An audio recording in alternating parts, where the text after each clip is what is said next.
tese tem o título de Decisão Consensuada em Conflitos Envolvendo Bens Comuns Ambientais, Governança Sustentável e Democrática dos Recursos Hídricos. E aí, antes de adentrar em algumas questões mais específicas de mérito, eu trago aqui um pouquinho do contexto da pesquisa, isso aparece lá na introdução do trabalho, mas eu trago essa ideia de contexto de pesquisa no sentido de demonstrar para vocês um pouquinho do que foram algumas angústias minhas enquanto pesquisador, enquanto professor, enquanto até advogado na área ambiental e que me motivaram a trabalhar essa temática de pesquisa. Então, um pouquinho, né, dessa questão da sociedade conflituosa e complexa que vivemos, especialmente nessa era pós-moderna, né, e que essa conflituosidade do mundo jurídico que nós vivenciamos com processos abarrotando os tribunais, também se revela na área ambiental, né, especialmente a questão da complexidade. Para mim, eu parto do pressuposto que os conflitos ambientais necessariamente são conflitos complexos e que não têm uma resposta simples. Também, da mesma forma, eu trabalho com a ideia de assimetria na ocupação do território e do acesso aos recursos naturais. Essa assimetria se dá por várias situações, seja político, seja econômica, e também, muitas vezes, até por condições naturais, por exemplo, com a questão dos recursos hídricos, onde nós temos principalmente a concentração de águas superficiais, 80% lá na região hidrográfica do Rio Amazonas, ou na região hidrográfica da Amazônia. Então, também, não só por questões políticas, econômicas, de mercado, mas também, ou de organização do Estado, mas também em razão da própria natureza de alguns bens ambientais ou dos recursos naturais, nós temos essa assimetria nesse acesso. Também vivemos uma crise ambiental, né, e essa crise ambiental, eu reputo ela agudizada pela questão das mudanças climáticas e que também repercute na questão hídrica, né, especialmente no Brasil. Nesses últimos 2 anos, nós temos visto aí que as mudanças climáticas, o desmatamento, o desrespeito às questões ambientais, tem revelado aí uma crise hídrica, especialmente por eventos climáticos extremos, ou inundações ou secas prolongadas. Por exemplo, aqui no Rio Grande do Sul, nós vivenciamos aí na última safra agrícola o problema de uma seca prolongada que gerou diversos transtornos aí para o acesso ao recurso hídrico. E também parto aí de uma ideia de uma necessidade de uma nova compreensão para os bens comuns ambientais. A ideia de que a concepção jurídica tradicional não consegue dar respostas adequadas para os bens comuns ambientais. Então, temos que construir aí uma nova compreensão jurídica para o tratamento desses bens comuns ambientais, que é o que a gente vai enfrentar também dentro da tese. Seguindo nessa contextualização, né, essa ideia de uma teoria para a decisão jurídica. E essa teoria para a decisão jurídica, calcada nessa ideia ou nessa diferença ou dicotomia entre consenso e litígio. Ou seja, a transmudação de uma cultura do litígio, que é a cultura que, inclusive, eu fui formado nela, de que a decisão jurídica se dá por meio judicial e por meio de um litígio, para uma cultura diferente, uma cultura de paz, de mediação, de consenso, de formação de consenso. E por isso que a ideia de uma decisão consensuada, e que precisa de uma teoria para essa decisão, que necessariamente a obtenção desse consenso, não seja obrigatoriamente via judicial, mas também pode se dar via extrajudicial. Por isso, a ideia de uma teoria para a decisão jurídica, não decisão judicial. E aí trago aqui a ideia da mediação, a discussão da mediação como uma das soluções alternativas de conflitos que pode ser utilizada na área ambiental. Depois a gente trabalha um pouco mais, vou ressaltar um pouco mais a questão do porquê da mediação, né? Mas é parte do pressuposto da mediação, mas não como único, exclusivo aí, possível de se conseguir o consenso por meio única e exclusivamente da mediação. E dentro dessa discussão, algumas observações que a gente já fazia de modo um pouco mais superficial e que será aprofundada no decorrer da tese, a questão da necessidade de um novo modelo de processo civil para os conflitos coletivos e difusos. Por quê? Porque o nosso modelo de processo civil, ele tem uma concepção individualista privatista. E, ao nosso entender, ele não consegue dar as respostas adequadas para os conflitos coletivos e difusos. Então, necessitaria aí uma nova tutela jurisdicional coletiva, nesse sentido que a gente começa a trazer essas questões. E também a construção democrática e participativa da decisão jurídica. Me parece que o cenário contemporâneo reclama cada vez mais que a decisão jurídica tenha que se dar por um viés democrático, e esse viés democrático significa também fundamentação das decisões, também significa respeito à ordem jurídica institucional, especialmente à Constituição Federal de 88, e um desapego ou um repensar na questão de alguns modelos estándares que têm sido importados para o direito brasileiro e que talvez não dão as respostas adequadas, seja já lá no modelo processo civil individualista, mas especialmente vai gerar problemas na aplicação para o direito ambiental nos conflitos coletivos e difusos. E a de maneira participativa, a possibilidade, então, da efetiva participação social na construção da decisão jurídica. Nós temos uma participação evidente por conta da legislação, na formulação de políticas públicas, na participação de conselhos, mas nós não temos uma participação maior direta, pensando numa ideia de democracia direta, na construção da decisão jurídica. Isso também nós reputamos como um contexto necessário de pesquisa. Então, a partir disso, eu trago aqui a problematização da pesquisa, que é verificar, então, se é possível a implementação da decisão consensuada ambiental de conflitos envolvendo os bens comuns ambientais concernentes aos recursos hídricos, de maneira participativa e democrática, bem como redesenhar a governança ambiental. E aí eu trago, logo após o problema de pesquisa, o que eu trato por decisão consensuada. E como está se propondo a construção de um instituto jurídico que eu reputo novo para o direito brasileiro, então também optei aqui por trazer aqui o que eu entendo por decisão consensuada. Então, que é a decisão tomada por meio de mediação, conciliação e ou negociação ambiental, entendida como forma de decisão alternativa e extrajudicial de conflito, quer também na forma judicial de decisão participativa, envolvendo a solução de controvérsias sobre bens comuns ambientais, trazida para o âmbito da jurisdição estatal. Então, eu trago aqui um pouco do que eu entendo por decisão consensuada e que isso também vai se clareando mais aí ao longo da apresentação da tese. Linha de pesquisa, então a vinculação direta com a linha de pesquisa, área de concentração Direito Ambiental e Sociedade, que é a área do programa, e a linha de pesquisa Direito Ambiental, Políticas Públicas e Desenvolvimento Socioeconômico. Então, especialmente aqui no que tange, no que concerne a participação social nas políticas públicas para a proteção ambiental, por meio da resolução de conflitos que envolvem os bens comuns ambientais. E também na proposição da construção do Instituto da Decisão Consensuada, se coaduna com a abordagem de pesquisa a partir da participação de diversos atores sociais na gestão dos bens e recursos vinculados à qualidade e à sustentabilidade. Então, aqui também trazendo a justificativa de adesão da temática à linha de pesquisa do programa, especialmente também a linha que se vincula ao professor Clóvis, professor orientador.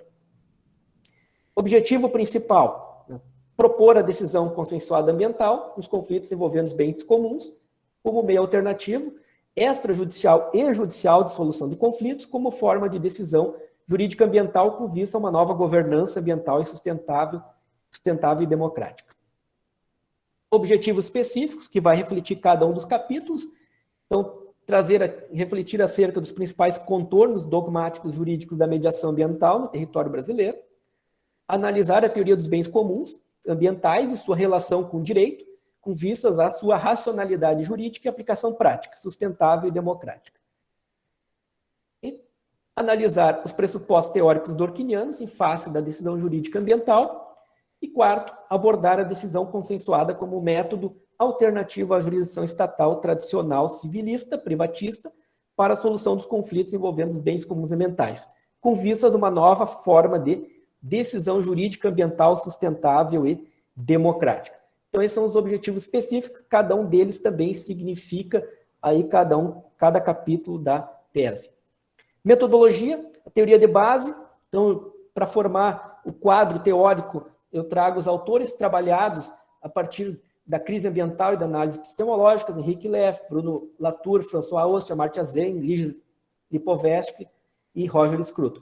Bens comuns, Pierre Dardot, Laval, Hart, o Negri, o Boller, o Linebaum, Giovanna Ricovery, o professor Clovis e Eleanor Osten. E na jurisdição e na decisão, Ronald Dworkin, o Vará, o Lene Streck, o Vídeo Batista e o professor Jefferson Marinho. Como método de abordagem, método fenomenológico hermenêutico, que a partir da linguagem busca superar algumas concepções tradicionais de interpretação da norma, especialmente na construção da decisão consensuada. E nesse sentido, então, apontar e demonstrar que o método escolhido busca superar o paradigma tradicional do sujeito-objeto, trazendo a interpretação como condição intersubjetiva do ser no mundo. O procedimento, pesquisa bibliográfica, documental, né, analisando, então, o cenário dogmático jurídico-ambiental brasileiro, sua policontextualidade e complexidade em face da teoria dos bens comuns, com vista à decisão consensuada ambiental e, por consequência, a redefinição da governança ambiental proposta pela pesquisa.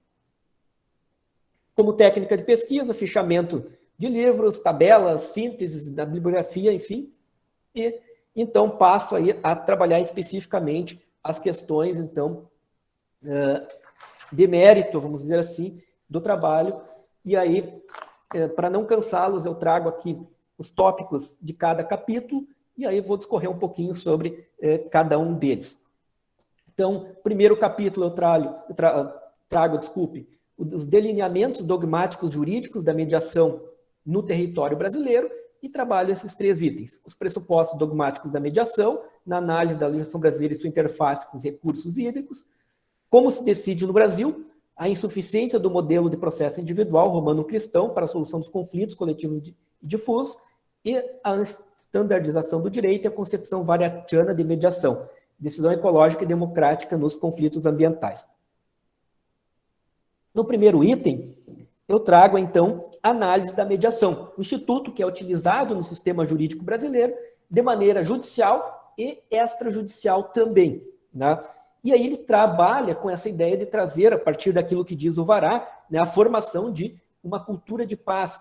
A mediação, especialmente, busca essa ideia de harmonização do sujeito, segundo traz o professor Vará. O próprio François Ost, já na obra, quando ele cita lá, na sua obra Contar a Lei, ele cita a tragédia grega de Oreste e de Ésquilo, né, como um exemplo de violência da justiça, ou seja, uma violência do Estado através da justiça. Como o Estado pode ser violento ao tomar decisões. Né? Me parece que muito atrelada essa cultura do litígio, do conflito que nós temos no processo e que tem o entendimento do Vará e é o nosso entendimento na tese que tem que ser superado. Né? E depois o Vará traz, o Ost, na sua obra O Tempo do Direito, traz que o tempo do perdão, né? Que seria, então, o tempo de uma outra memória. Que outra memória nós estamos propondo na tese? Uma memória de paz, uma memória de consenso. E aí, entrando na nossa Constituição Federal de 88, analisando como se dá a mediação e a solução alternativa de conflitos a partir da Constituição, nós já temos lá no preâmbulo a menção a uma sociedade solidária, fraterna, que busca a solução pacífica das controvérsias. Então já dá a indicação aí já no preâmbulo, e aí tem toda a discussão se o preâmbulo tem a função normativa ou não, mas enfim, ele orienta, né, entendimento de que ele dá uma orientação valorativa já para os pressupostos constitucionais. Então, já no preâmbulo aponta isso. Depois, lá nos objetivos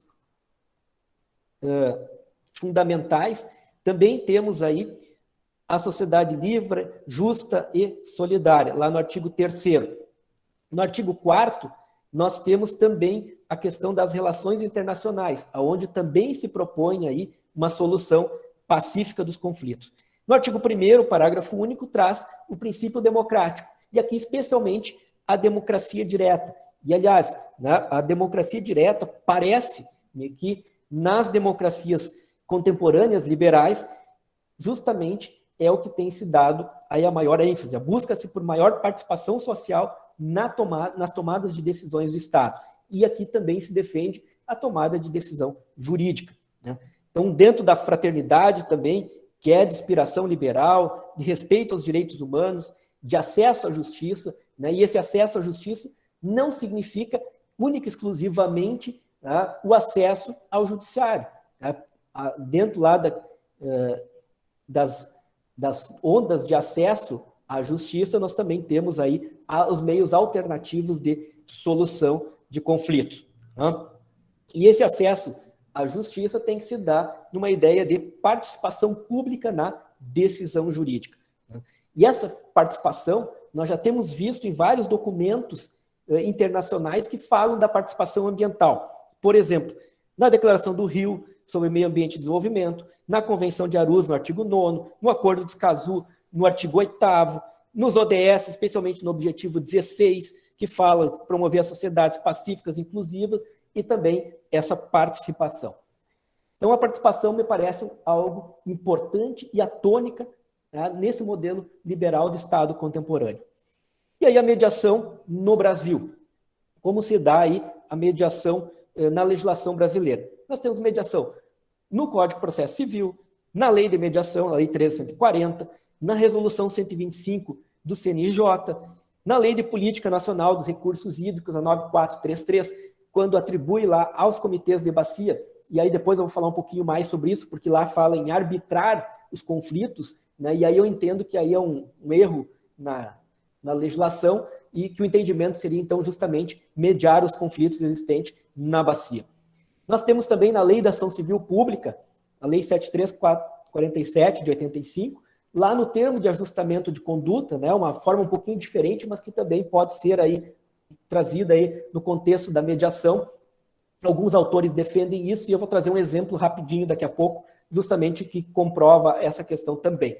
A Resolução 433 do CNJ, que é uma resolução recente, que estabelece aí uma política judiciária para os conflitos ambientais e que também trata de que devam buscar aí prioridade para os conflitos ambientais serem resolvidos por soluções alternativas de conflito, tá? E o exemplo que eu trago aqui acerca do termo de ajustamento de conduta é o exemplo de Nova Lima, em Minas Gerais, em que o Ministério Público de Nova Lima criou o Núcleo de Negociação de Conflitos Ambientais, o NUCAM, e aí que justamente a partir de uma conversa de vários atores, através de uma espécie de mediação, de conciliação, enfim, mas procurando o estabelecimento do conteúdo do termo de ajustamento de conduta através desse mecanismo de solução alternativa de conflito. Então, que também se revela aí uma possibilidade, né? Então, a crítica que se faz à legislação que nós temos hoje sobre mediação, especialmente que é um sistema estruturado para os conflitos privados, especialmente o que diz o CPC. Eu sei que a lei de mediação trabalha com a mediação na administração pública, mas, no nosso entender, no nosso sentir, né, não se revela adequado para os conflitos difusos e coletivos. Também, né, a atuação do Ministério Público no termo de ajustamento de conduta.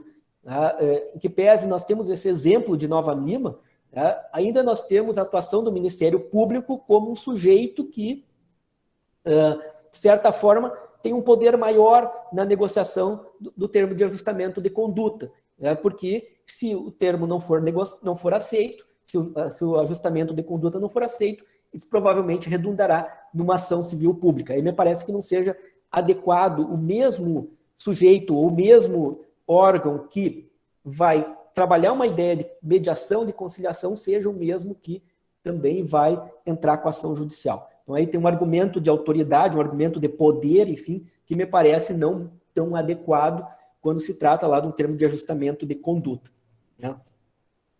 Aí, reforçando a 9433, que trabalha com a ideia de arbitrar, que o nosso entendimento é de que seria mediar conflitos. Aí trago aqui, por fim, então, nesse primeiro ponto, a questão do Pedro Jacobi, que diz que uma boa governança da água, ela tem que ser comunitária, e essa comunidade é que vai buscar as soluções para os seus conflitos. E aí tem consonância direta com a questão da 9433, que delega aí de forma muito veemente para os comitês de bacia a questão, então, de resolução dos conflitos dentro da bacia hidrográfica, uma ideia de gestão descentralizada. Segundo ponto, como se decide no Brasil, então, a insuficiência do modelo do processo individual romano-cristão. Então, essa ideia que já vim trazendo aqui, de que a jurisdição, nessa concepção privatista do procedimento judicial vinculada à actio romana, não consegue dar todas as respostas adequadas para os conflitos que são difusos e coletivos. Então, o direito hoje vive uma funcionalização justamente tutelado pela economia, pela política e pelo poder executivo, e que muitas vezes não consegue, então, compreender essa nova realidade que os conflitos coletivos difusos, que são mais recentes, em termos de compreensão, exigem.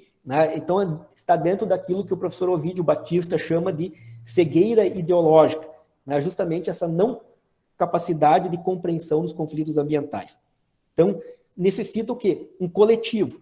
E que coletivo? Esse coletivo desvinculado do indivíduo e do público estatal. E esse coletivo, sim, representativo do interesse da sociedade. Aquilo que o professor Pilate vai dizer que é um coletivo personalizado. Então, esse coletivo se torna um sujeito de direitos. E esse sujeito de direito legitimado para a busca desse direito coletivo difuso.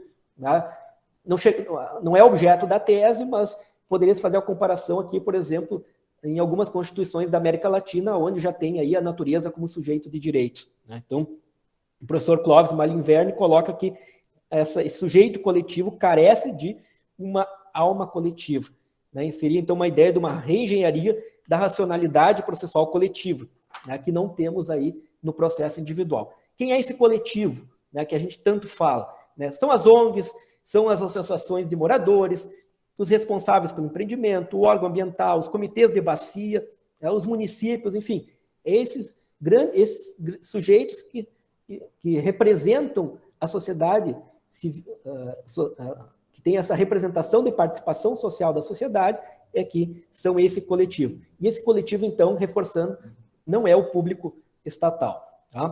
E aí, para finalizar esse tópico, o que diz a jurisdição pós-moderna? O que prega a jurisdição pós-moderna? A existência de algumas categorias de conflitos. O individual, regido pelo Código de Processo Civil tradicional, que nós reconhecemos que existe e que deva continuar.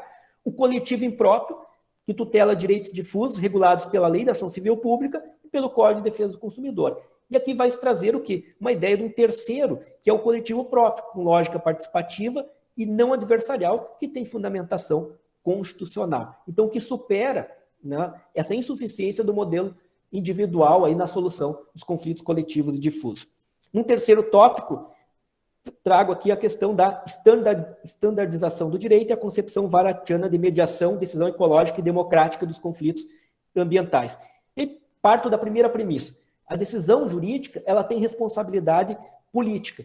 Que responsabilidade política é essa? Com a fundamentação da decisão. Aquilo que o Dworkin vai trabalhar, o professor Lenny Streck também trabalha nisso, que toda decisão tem que ter necessariamente uma accountability, uma fundamentação, uma prestação de contas daquilo que está se decidindo, que nada mais é do que buscar aí a fundamentação das decisões.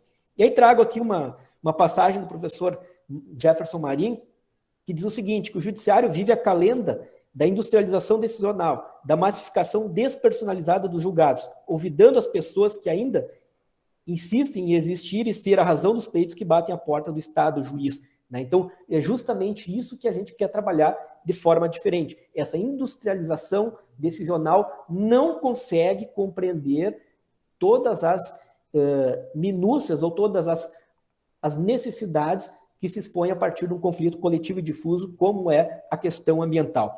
E aí eu trago também uma passagem do professor Eros Grau, que diz o seguinte, que pior que uma ditadura de fardas é uma ditadura de togas pelo crédito que dispõe perante a sociedade. Ou seja, essa falta de fundamentação das decisões, a sumularização do direito, a massificação dos conflitos, não compreende a questão ambiental. E aqui trago um exemplo bem prático, súmula 613 do STJ, que fala que fato consumado não é tema de direito ambiental. E aí vem a Lei de Proteção da Vegetação Nativa, lá o popular conhecido Código Florestal, E nos artigos 61A, 61B e 61C, por exemplo, né, eles trazem a flexibilização das áreas de preservação permanente, ou seja, reconhecendo o fato consumado. Então, demonstra a complexidade das questões ambientais e que também a singularização não é a melhor forma de tratar os conflitos ambientais, porque gera mais conflitos ainda. E o que nós precisamos? Uma jurisdição democrática, livre de decisionismo e arbitrariedades, sem standardizações, e que, de preferência, possibilite a existência de uma decisão consensuada. Então, a jurisdição tradicional está dentro daquilo que o Vará chama de espaços vazios, o que ele vai dizer também que isso é a carnavalização do direito. Mas, sim, esse espaço vazio é um espaço a ser recriado. E me parece que os conflitos coletivos e difusos estão dentro desse espaço vazio, é um espaço que precisa ser recriado.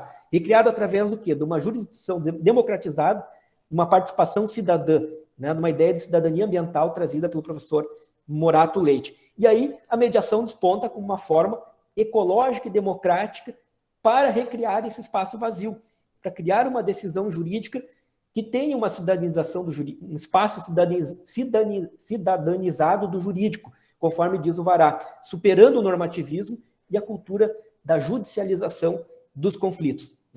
E aí, também, de novo, parafraseando o Vará, a mediação comunitária acaba se aparecendo como a promoção do diálogo dos excluídos das decisões ambientais. Aquela compreensão que falta a partir de um processo coletivo difuso, ou de uma compreensão de que existe todo um caminho diferente que tem que ser percorrido quando se trata de direitos difusos e coletivos, se aparece na mediação comunitária. É aquilo que o Vará vai dizer que é uma terapia do reencontro, e a superação dos sujeitos castrados. Então, a possibilidade da participação social justamente se vislumbra nisso, na ideia de uma mediação transformadora. Bom, passando desse primeiro capítulo, indo para o segundo capítulo, nós temos aí a questão dos bens comuns, que precisam ser analisados. E como compreender esses bens comuns ambientais nesse desenho da gestão dos recursos de fundo comum e sua repercussão jurídica. Apropriação do bem comum como um desafio para a sustentabilidade, essa análise entre a dicotomia do bem público e bem privado, a experiência da Elinor Ostrom, no Common Pool Resource, e os bens comuns ambientais, então, a construção de um conceito jurídico. Vou correr aqui para ficar dentro do tempo, porque senão, certamente, eu teria aí umas 2, 3 horas para falar sobre o trabalho, mas vou correr um pouquinho aqui. Então, a ideia dos bens comuns. A ideia de trabalhar primeiro um conceito de comum, que é um conceito bem difícil de se estabelecer, ou é um conceito que tem diversas variáveis. Eu posso olhar o comum a partir da filosofia, da política, da economia, da gestão e até mesmo da teologia. Então, a ideia de resgatar o conceito do comum, a ideia do res comune, que é o diferente da res pública, lá do direito romano. Então, o direito romano ele vai ter a res privada, a res pública e a res comum, que não é nem pública e nem privada. Então, um resgate aí do coletivo, que pertence aos romanos e não a Roma. Então, um pouco dessa ideia aí. E aí o Dardot e o Laval trazem a questão de que o comum deve ser pensado como uma coatividade, não como copertencimento, coparticipação ou copossessão. Ou seja, a ideia de que o comum é realmente algo coletivo. E aí trago aqui a ideia de que o comum não está apenas relacionado a coisas e recursos físicos, mas também a recursos imateriais, como conhecimento, práticas sociais, conhecimento tradicional dos povos indígenas e ribeirinhos, cultura, norma para a gestão de recursos comuns e até mesmo um terroir de vinhedos, ele pode ser daqui a pouco estabelecido como também um comum. Então, o comum não está necessariamente relacionado à coisa, mas à relação que se estabelece a partir daquela coisa. Então, a ideia de se trabalhar os bens comuns não é negar a propriedade privada, pelo contrário, é reconhecer que existe a propriedade privada vinculada à lógica do mercado e existe o bem público vinculado à burocracia estatal. Mas existe um terceiro modelo, que é o bem comum. Aí esse bem comum, então, ele é especial porque ele evolui em relação a um recurso ou um território específico, a história ou a tradição de um determinado contexto, como diz o Boyle. Então, a ideia da concepção do meio ambiente como um bem comum, um bem público, melhor dizendo, ele vai levar a uma ideia de deslegitimação do meio ambiente quanto bem comum.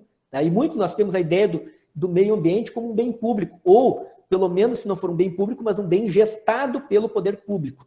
E aí aqui a gente está trazendo que podemos ter também o meio ambiente como um bem comum. E que justamente, quando esse meio ambiente está vinculado a uma ideia de bem público, ele está muito sujeito aos ataques do mercado, porque o Estado está sujeito aos ataques do mercado, e também aos chamados encercamentos, enclosures, que é um movimento que faz parte aí também da análise do comum.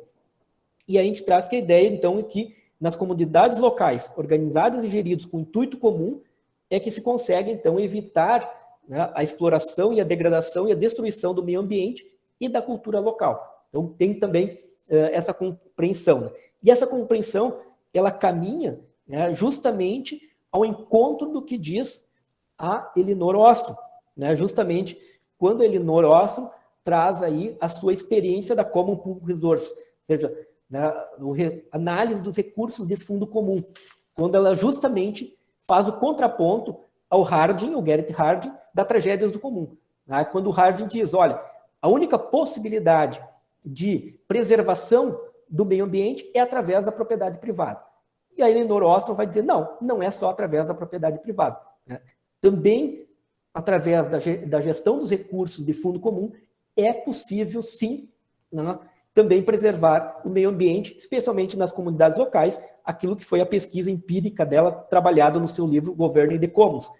E ela traz alguns princípios que são importantes. Os limites claramente definidos, a congruência entre regras e apropriação, arranjos de escolha coletiva, monitoramento, sanções graduadas, mecanismos de resolução de conflitos, reconhecimento mínimo dos direitos de organização e empreendimentos alinhados. Então, ela verificou que algumas comunidades conseguem ter ou conseguem observar esses princípios, que não são uma regra, não são um modelo, mas que são inerentes aonde se tem aí gestão de recursos comuns de forma robusta, com sucesso, conforme são as palavras aí da professora Elinor Ostrom. Bom, passado isso, é necessário estabelecer, então, a ideia do bem comum ambiental, que não está reconhecido e não está tão claro assim no nosso sistema jurídico brasileiro. Então, a gente parte da ideia da Constituição Federal, artigo 225, que fala bem de uso comum do povo. Mas esse bem de uso comum do povo, numa lógica civilista, ele está muito mais para a gestão do Estado e a possibilidade de apropriação privada do que um bem comum efetivamente. E aí nós temos na Constituição aí a ideia da propriedade especial constitucional, muito bem trabalhada pelo professor Pilate, que ele então divide a propriedade em particular, pública, privada, especial coletiva. E aí o meio ambiente, na ideia do professor Pilate, vai estar aí numa propriedade especial coletiva, especialmente a propriedade coletiva extrapatrimonial, em que um bem ambiental, enquanto um macro bem, ele vai ser, sim, tutelado aí pelo artigo 225, vai ser entendido aí como um bem comum ambiental. Então, o meio ambiente, como um macro bem, é um complexo ambiental composto de entidades singulares e os microbens, que são os rios, árvores, a água e a água, o ar, por exemplo. Então, esse macro bem é entendido como um bem comum ambiental. E essa gestão, então, desses recursos desse bem comum ambiental é que são necessárias e importantes aí para a consecução do bem comum ambiental. Vou correr aqui porque o tempo está acabando.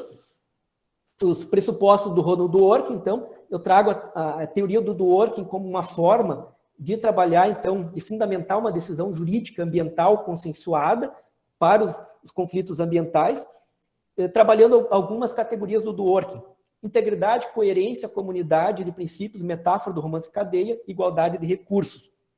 Então, a ideia da integridade, esse respeito à história institucional do direito, respeito aos princípios constitucionais, a interpretação constitucional. Então, nessa ideia de integridade.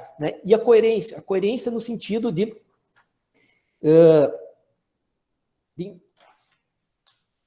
enfrentar as discricionalidades e não permitir a existência dessas arbitrariedades e a não motivação da sentença. Também trago a ideia de comunidade de princípios, que acho que coaduna muito com a ideia da Elinor Ostrom, de formação de uma comunidade, e essa comunidade de princípios, numa vez que ela está juntada, está unida, melhor dizendo, por princípios, ela significa aí a representação de uma força coletiva para a consecução desses princípios.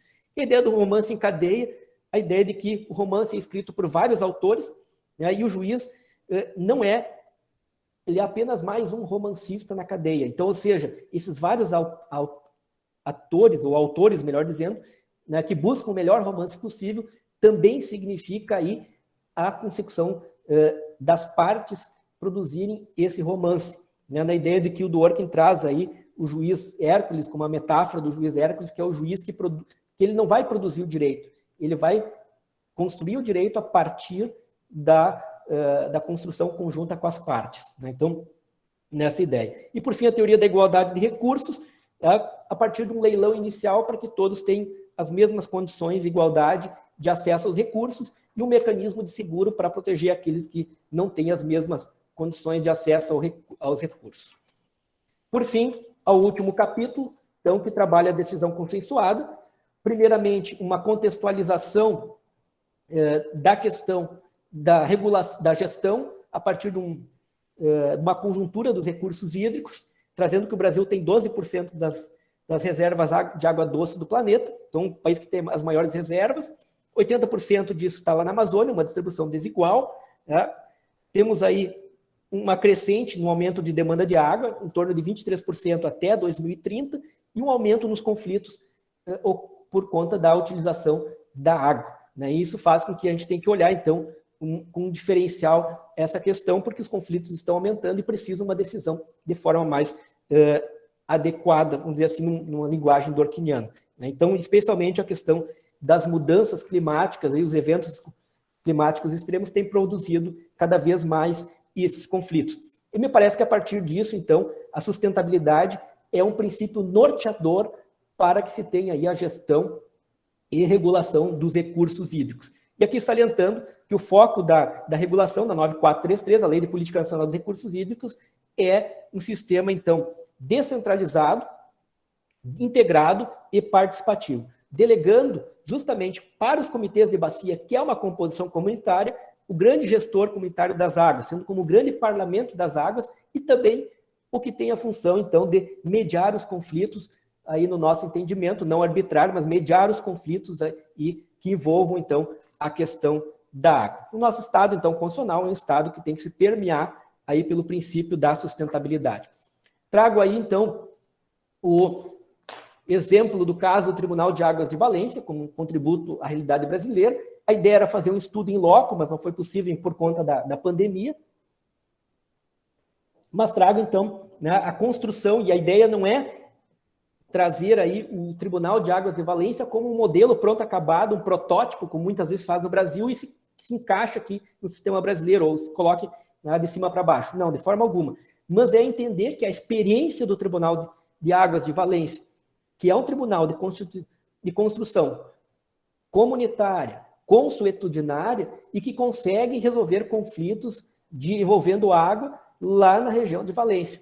Então, é nesse sentido que se traz a experiência do Tribunal de Águas, e que tem reconhecimento, tá, institucional, reconhecimento do Estado, já está reconhecido, né, as suas decisões têm reconhecimento a partir da Constituição espanhola. E aí, por fim, então, a decisão consensuada ambiental, né? E aí, o que se propõe nessa ideia? Então, aqui, a construção jurídica do Instituto da Decisão Consensuada Ambiental de maneira que garanta a participação na decisão de conflitos envolvendo bens comuns ambientais, especialmente os recursos hídricos, a partir da utilização de meios alternativos, mediação, conciliação e negociação, seja pela via extrajudicial ou seja judicialmente. Pela via extrajudicial, os conflitos envolvendo recursos hídricos, se entende que o Comitê de Bacia Hidrográfica é o grande órgão comunitário que tem a função, então, de estabelecer, de construir, melhor dizendo, a decisão consensuada na área ambiental. Na área judicial, entendemos o quê? Que há necessidade de um processo coletivo próprio para que possa aí ter a construção da decisão consensuada no âmbito judicial. E aí também defendemos que essa decisão consensuada, construída lá nos comitês de bacia, com regras estabelecidas pela própria comunidade, também deva ser reconhecido pelo Estado, deva ser reconhecido pela jurisdição estatal. Então, aqui não está querendo se propondo aí nada de ir contra a jurisdição. Apenas o quê? Que a jurisdição reconheça que lá nos comitês de bacia também se produz decisão jurídica. É uma ideia de um pluralismo jurídico comunitário. Né? E que essas normas que são construídas dentro dos comitês de bacia são normas que são complementares às normas estatais, não entram em colisão com as normas estatais. Né? E que se possa trazer aí alguma preocupação com o conteúdo das decisões que são construídas, por exemplo, no âmbito dos comitês de bacia. Claro que a ideia do accountability, né, é necessário, a integridade é necessária, ou seja, tudo aquilo que já foi construído em termos históricos de direito, os direitos fundamentais, especialmente, entendimento agora mais recente da água como um direito fundamental, tudo isso precisa ser respeitado. Então, já indo para o final, partindo da ideia aí da epígrafe da minha conclusão, né, nessa liberdade, né, intelectual de trazer aí a conclusão do trabalho e tentando aí romper com algumas cegueiras. Então, eu trago aí que a Constituição do Instituto Jurídico da Decisão Consensuada Ambiental para a resolução dos conflitos ambientais envolvendo bens comuns, notadamente acerca dos recursos hídricos, vem proporcionar a democratização da decisão por meio da participação social e a garantia da sustentabilidade como um compromisso de integridade e coerência com a construção jurídica, histórica, social, política da humanidade. Então, além disso, o reconhecimento jurídico dos bens comuns ambientais e a autonomia comunitária de sua gestão, trazida na realidade dos comitês de bacia hidrográfica, ao exemplo dos recursos hídricos, denota uma nova governança ambiental sustentável. A decisão consensuada aponta para um caminho que está construído. Pode ser o ponto de chegada, pode ser o ponto de partida. O futuro precisa ser construído, as bases estão lançadas. As premissas elencadas, a sustentabilidade e a participação social são o norte indubitável. Com isso, acredito que acho que fiquei justo dentro do tempo, né? Teria aí muito mais para falar sobre isso e fico aí à disposição dos debates com os professores. Obrigado por enquanto.